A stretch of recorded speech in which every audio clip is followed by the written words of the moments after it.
15 member states have reportedly written to the European Commission calling on it to identify, elaborate and propose new ways and solutions to prevent irregular migration to Europe.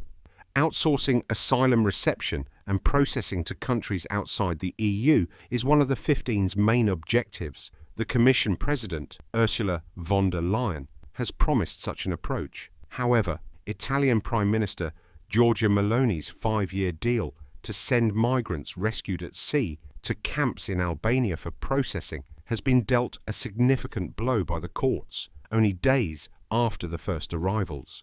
A special immigration court in Rome ruled that the 12 migrants sent to the camp at Garda, not far from the Adriatic coast in northern Albania, should be brought back to Italy because they were from countries considered unsafe to be returned to.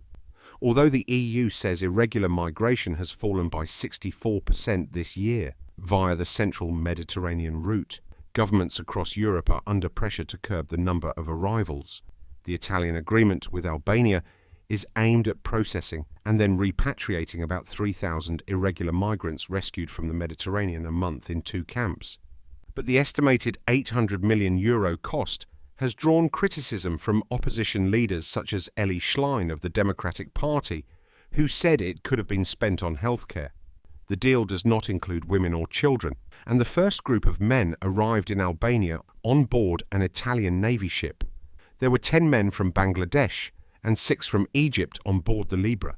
On Friday, judges in Rome decided the rest of the migrants should be returned to Italy too, even though their asylum applications had been turned down.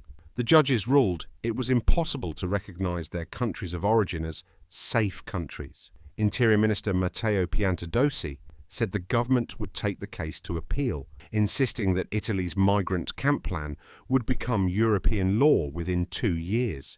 Italy's deal with Albania is being watched closely elsewhere in Europe, including in the UK. Prime Minister Sir Keir Starmer said he had discussed the concept of Italy's deal with Meloni last month. If you found this video insightful, don't forget to like, subscribe, and hit the notification bell so you don't miss any uploads on similar subjects.